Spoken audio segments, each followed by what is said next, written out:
Governance structures protect the people and the processes that we've been talking about. So the official definition of governance is that it refers to the principles, policies, and procedures that ensure a fair, transparent, ethical institution.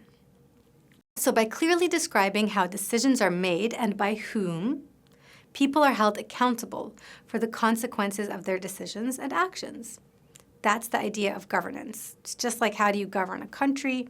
How do you govern an institution? So there's three main things I want to say in this video. The first is about bylaws, the second is about board, and the third is about shared leadership. So bylaws, what does that mean? So it's like how a country has a constitution, so does an organization. Sometimes this is your articles of association. Sometimes it's just some other form of documentation about how decisions are made. I don't know if any of you were in student government when you were younger. I was. It's like, yeah, there are certain processes and procedures about power. It's kind of about having checks and balances about who can make decisions and about making sure that decisions are made in a way that protects all stakeholders. Now, bylaws are made to ensure all that fairness and transparency, but in social entrepreneurship, they can also play a unique role where they can help structure what happens with profits, right? So we talked about a couple of modules ago, if you have surplus revenue, all the different things you can do with that and how you can reinvest anywhere between 0 and 100% of the surplus revenue in the mission. That can sometimes be written into the bylaws so that it's not up to some CEO who comes along in the future or some board member to change it, but you can say, this organization always invests 10% of its revenue in the mission, or 100%, or whatever. So that's really important, especially in situations where your legal registration is just as a regular business. So it's your internal bylaws that are making you officially, legally a social enterprise.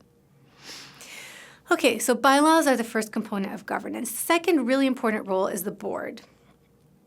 And the board of trustees is a group of people who have a legal obligation to oversee an organization. Both for-profit and nonprofit organizations can have a board.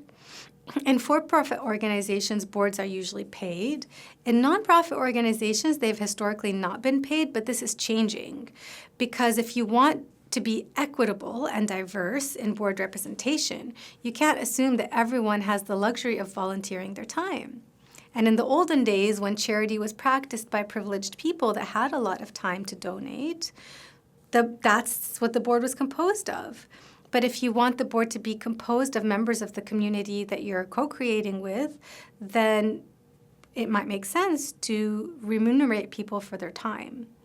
Now, different states have different laws about paying your board members, so you just need to be aware of the laws in the state that you register in and how many of the board members you can compensate and how much. And the role of the board is really to help work with the executive team to make decisions, to make sure that the bylaws are adhered to hold people accountable for the mission of the organization, and to help think about long-term strategy. So in thinking about who to recruit for your board, you want to recruit people who know things you don't, who have experiences you don't, and who represent different professions. Like you could have a lawyer and an accountant and a CEO of another organization, and someone who's a grassroots community leader, someone who's young, someone who's more experienced. So you want to make sure to have as much diversity as possible. You don't want a bunch of yes people who are just going to be like, hey, great job, all right, I vote yes. That's not going to help you. Now, of course, boards can be a headache because they can sometimes stand in your way. And board meetings take up a lot of time, and board management takes up a lot of time. But it's really time worth investing. A lot of CEOs break into sweats before they meet with their board. Boards can actually fire CEOs if they're not doing their job. And so board management and cultivation is a sensitive thing. So you want to look for people who are diverse and represent the skills and knowledge you need, and who have the networks that you need to strengthen your organization to help bring in funding. But you also want to look for people who play well together because you're going to have a lot of group dynamics in politics. So definitely keep an eye on that. And if you are the chief executive, make sure to invest time meeting with board members one-on-one before a board meeting so that everyone's up to date, everyone's on board, and you can have more productive board meetings. So most organizations have like quarterly board meetings. Sometimes when it's a volunteer organization and the founders are the board, they might meet monthly. So it really depends on the situation. And the last thing I want to say is that sometimes boards can be really hierarchical, where it's like, oh, the board said this and the board said that, and we wanted to do this, but the board wouldn't let us. So going back to the idea of shared leadership and about you designing the organization that you want, there are a lot of different governance models that you can consider.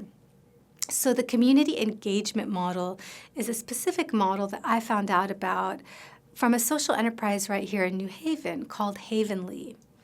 And Havenly is kind of like Sufra, so it recruits and trains refugee and migrant women in culinary skills and helps them get jobs. But more importantly, it helps them become active members of their new community and learn about resources that are available to them and advocate for issues that affect them. And so Havenly asks its alumni to stay involved as members. It's a member-based organization.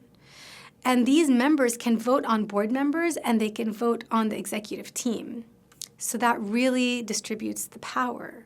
They also form committees where a board member or two and a management person or two and a volunteer or two will form each committee. So they have like their finance committee, their program committee, their fundraising committee, etc.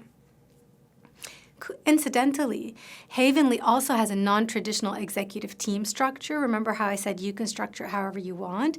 So instead of having one executive director, they have 3 co-executive directors. That way there's a trifecta of leadership, and instead of one person having power. The founder was one of the co-directors. I think she was the co-director of mission.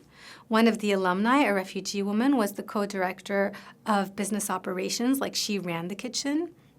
And then there was a third person who was co-director of development or fundraising. So these are some of the different considerations you want to keep in mind in thinking about governance. How to have a fair, transparent organization where the flow of information takes place in a predetermined way and people are held accountable for their decisions. And you can set up your bylaws, your governance, and your team to reflect the values and mission of your organization and really walk the talk, as they say, or walk the walk to make sure that you're doing what you represent. Okay, so now that we've talked about internal structure, let's talk about legal structure, whether and how to form and legally register a new organization.